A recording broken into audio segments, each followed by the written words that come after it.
ಮಾಡಲಿಕ್ಕೆ ಆಗೋದಿಲ್ಲ ಅಂತ. ಅದನ್ನ ಓವರ್ ರೂಲ್ ಮಾಡಿ ಡಿನೋಟಿಫಿಕೇಶನ್ ಮಾಡಿದಾರಾ ಇಲ್ವಾ? ಸತ್ತೋಗಿರೋರ ಹೆಸರಿಗೆ ಡಿನೋಟಿಫಿಕೇಶನ್ ಮಾಡಿದ್ದಾರಾ ಇಲ್ವಾ?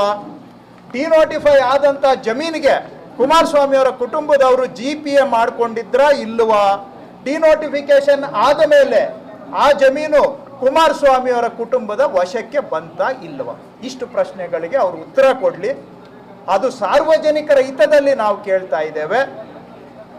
ಎಲ್ಲಿ ಓದಿದೀವಿ ಅದನ್ನ ಕಟ್ಕೊಂಡು ಯಾವ ಜನಕ್ಕೂ ಹೊಟ್ಟೆ ತುಂಬಲ್ಲ, ಅದರಿಂದ ಸಾರ್ವಜನಿಕರ ಹಿತ ಇಲ್ಲ, ಆಗೋದಿಲ್ಲ ಅಂತ. ಅದನ್ನ ಓವರ್ ರೂಲ್ ಮಾಡಿ ಡಿನೋಟಿಫಿಕೇಶನ್ ಮಾಡಿದಾರಾ ಇಲ್ವಾ? ಸತ್ತೋಗಿರೋರ ಹೆಸರಿಗೆ ಡಿನೋಟಿಫಿಕೇಶನ್ ಮಾಡಿದ್ದಾರಾ ಇಲ್ವಾ? ಡಿನೋಟಿಫೈ ಆದಂತ ಜಮೀನಿಗೆ ಕುಮಾರಸ್ವಾಮಿ ಅವರ ಕುಟುಂಬದವರು GPA ಮಾಡ್ಕೊಂಡಿದ್ರಾ ಇಲ್ವಾ?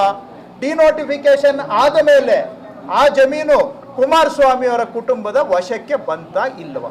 ಇಷ್ಟು ಪ್ರಶ್ನೆಗಳಿಗೆ ಅವರು ಉತ್ತರ ಕೊಡ್ಲಿ. ಅದು ಸಾರ್ವಜನಿಕರ ಹಿತದಲ್ಲಿ ನಾವು ಕೇಳ್ತಾ ಇದ್ದೇವೆ. ಎಲ್ಲಿ ಓದಿದೀವಿ ಅದನ್ನ ಕಟ್ಕೊಂಡು ಯಾವ ಜನಕ್ಕೂ ಹೊಟ್ಟೆ ತುಂಬಲ್ಲ, ಅದರಿಂದ ಸಾರ್ವಜನಿಕರ ಹಿತ ಇಲ್ಲ.